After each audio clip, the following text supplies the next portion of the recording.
اعوذ باللہ من الشیطان الرجیم بسم اللہ الرحمن الرحیم۔ السلام علیکم۔ افسانہ خود غرضی مصنفہ کنزہ رفیق راجپوت۔ آپ سمجھ نہیں رہی ماں جان، وہ جھنجھلا کر بولا۔ کافی دیر سے وہ انہیں سمجھا رہا تھا مگر وہ مان ہی نہیں رہی تھی۔ اس کے بار بار ایک ہی بات کو دہراتا دیکھ صفیہ خاتون نے اپنا چشمہ اتارا، دوپٹے کے کنارے سے صاف کیا اور واپس لگایا، پھر کچھ سوچ کر بولی، سمجھ تو نہیں رہا میرے بچے، وہ تیرے لیے نہیں ہے، وہ تیری پہنچ سے بہت اوپر ہے۔ وہ افسوس سے بولیں تو احمد ان کے قدموں میں آ بیٹھا۔ ماں جان، آپ جانتی ہیں میں اسے کتنا چاہتا ہوں، وہ مجھے نہ ملی تو میں مر جاؤں گا۔ لہجے میں کرو واضح تھا۔ ماں کی آنکھ سے آنسو جھلک پڑے۔ بھلا مائیں کیسے برداشت کر سکتی ہیں اپنی اولاد کے منہ سے موت کا ذکر؟ ایسی باتیں نہ کیا کر احمد، تیرے علاوہ میرا اس دنیا میں ہے ہی کون؟ وہ تڑپ کر بولیں۔ تو پھر ایک بار اس کے گھر چلی جائیں، بس ایک بار ماموں جان سے بات کر لیں، وہ آپ کے بھائی ہیں، آپ کو انکار نہیں کریں گے۔ وہ منت کرتا بولا، اچھا ٹھیک ہے، چلی جاؤں گی کسی دن۔ وہ ہار مانتے بولیں، جانتی تھیں کہ وہ صبا سے اس قدر محبت کرتا ہے، اور محبت تو انسان کو ہر چیز بھلا دیتی ہے۔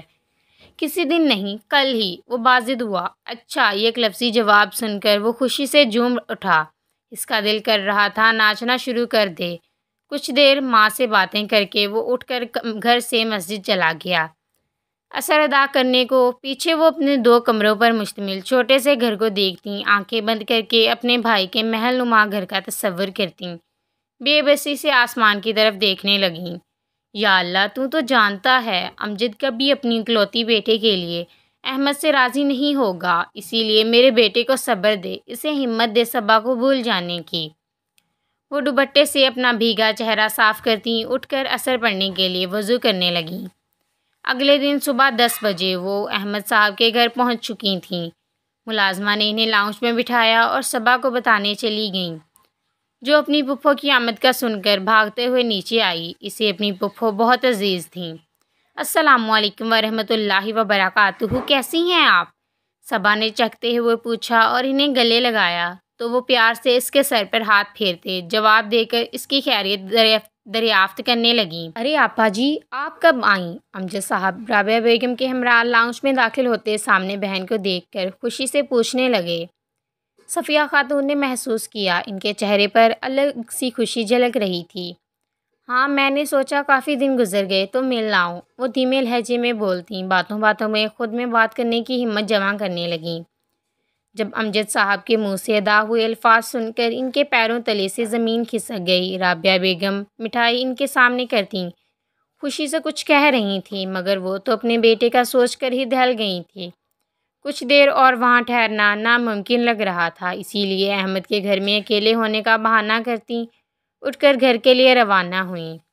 امجد صاحب نے دوپہر کے کھانے کے لیے بہت اصرار کیا مگر وہ نہ رکیں۔ سارا راستہ رشکے میں بیٹھے انہیں احمد کا ہی خیال آتا رہا۔ وہ کیا کرے گا جب اسے پتہ چلے گا، کہیں وہ خود کو کچھ کر۔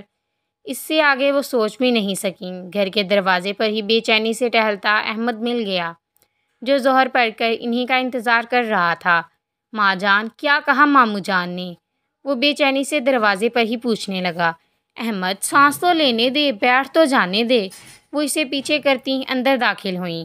یہ لے پانی، اب بتائیں۔ جلدی سے کچن سے پانی کا گلاس لاتا انہیں تھماتا پوچھنے لگا۔ اس کے چہرے پر دیکھ انہیں امجد صاحب کی باتیں یاد آئیں۔ آپا جی، میں نے صبا کا رشتہ طے کر دیا ہے، میرے بزنس پارٹنر کا بیٹا ہے، UK سے پڑھ کر آیا ہے، ماشاءاللہ سے بہت ذہین ہے، اپنے خاندان کا اکلوتا بیٹا، جائیداد کا اکلوتا وارث۔ میں بہت خوش ہوں۔ خیر سے بیٹھے بٹھائے ہی میری بیٹی کے نصیب کھل گئے، ساری زندگی عیش کرے گی۔ امجد صاحب کی ساری باتوں میں صرف پیسے کا ذکر تھا، کہیں محبت اور احساس ہونے کی فکر نہیں تھی۔ وہ اپنی بیٹی کی شادی باہر سے بڑے لڑکے کے ساتھ کرنے کے خواہشمند تھے۔ پھر بھلا انہیں گورنمنٹ اداروں سے تعلیم یافتہ احمد کیوں نظر آتا؟ ماں جان، میں کچھ پوچھ رہا ہوں۔ احمد انہیں سوچ میں گم دیکھ کر کندھے سے ہلاتا پھر بولا، تو وہ اس کے چہرے پر اپنا ہاتھ پھیرتے بولیں، احمد تو چھوڑ اسے، دیکھنا میں تیرے لیے بہت اچھی لڑکی ڈھونڈوں گی، صبا سے بھی۔ ابھی وہ بول رہی تھیں جب اپنے چہرے پر گردش کرتا ان کا ہاتھ اس نے روک دیا۔ کیا کہا ماموں جان نے؟ اس کی زبان سے الفاظ ادا نہیں ہو رہے تھے۔ حلق میں کانٹے چبھنے لگے، اپنی ہی آواز کسی کھائی سے آتی ہوئی محسوس ہوئی۔ دل کسی ڈر کے تحت مٹھی میں قید ہو گیا۔ صبا کا رشتہ ہو چکا ہے، اس جمعے منگنی ہے اس کی، وہ دل پر پتھر رکھتی بولیں۔ جب وہ بے یقینی سے انہیں تکتا جا رہا تھا، پھر ایک دم اٹھا۔ ایسے کیسے ہو سکتا ہے؟ آپ جانتی ہیں میں صبا کو اتنے سالوں سے چاہتا ہوں، پھر بھی ماں جان آپ ماموں جان سے کہتی ہیں۔ میں بہت محبت کرتا ہوں صبا سے، مجھ سے زیادہ ان کی بیٹی سے کوئی محبت نہیں کر سکتا۔ وہ بدحواس سا ان کے ہاتھ پکڑتا بولتا جا رہا تھا، آنکھوں سے اشک بہنے لگے۔ وہ ماں تھیں، اپنے بیٹی کی حالت پر تڑپنے لگیں۔ فطرت کا تقاضا ہے، نہیں عشق تماشا، آدم کو رلا دیتی ہے ہوا کی جدائی۔ احمد تو رو مت میرے بچے، دیکھنا اللہ سب بہتر کرے گا، صبر کی تلقین کرتی وہ اس کا چہرہ چومنے لگیں۔ وہ اپنی ماں کو روتا دیکھ چپ ہو گیا، اپنا چہرہ صاف کیا، پھر ماں کا، اور پھر خاموشی سے اٹھ کر اپنے کمرے میں چلا گیا۔ وہ اس کی پشت دیکھتی رہ گئیں۔ تلقین کرو میرے صبر کی بے شک مجھے، لیکن اے شہر کے لوگوں میرا نقصان بھی سمجھو۔ وہ زمین پر بیٹھا چارپائی سے ٹیک لگائے اندھیرے میں چھت کو گھور رہا تھا۔ عشاء کی نماز پڑھ کر صفیہ خاتون اس کے کمرے میں آئیں۔ اندھیرے میں ہی دیواروں پر ہاتھ مار کر بلب روشن کیا تو دل میں خنجر سا لگا۔ آج پہلی بار وہ اپنے بیٹے کو یوں بکھرا ہوا دیکھ رہی تھیں۔ اس کے پاس جاتی چارپائی پر بیٹھ گئیں، اس کا سر اپنی گود میں رکھا۔ احمد، کچھ چیزوں کا خواہش کا اور خوابوں کا ادھورا رہ جانا بہتر ہوتا ہے۔ ہر چیز اگر مل جائے گی تو زندگی چلے گی ایسے۔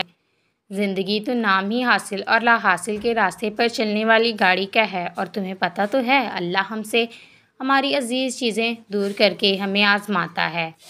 ان کی باتوں پر اس نے کوئی رد عمل ظاہر نہیں کیا تو وہ پھر بولیں، تمہیں پتہ ہے محبت کا لا حاصل رہنا ہی اسے زندہ رکھتا ہے، کیونکہ جو حاصل ہو جائے اس کی قیمت گر جاتی ہے۔ وہ چیز یا انسان اپنی اہمیت کھو دیتی ہے، اور سچ تو یہ ہے حاصل چیز پیروں کی خاک بن جاتی ہے۔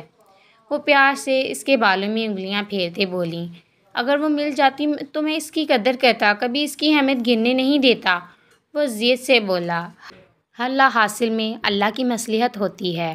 خود سوچو، اگر صبا کی شادی تم سے ہو جاتی تو کیا تم اسے وہ آرائشیں دے پاتے جو اس کے باپ کے گھر میں اسے میسر ہیں، جن کی وہ عادی ہے؟ نہیں، تم ساری زندگی لگا کر بھی اسے خوش نہ رکھ پاتے، جس سے تم دونوں کی زندگی متاثر ہوتی۔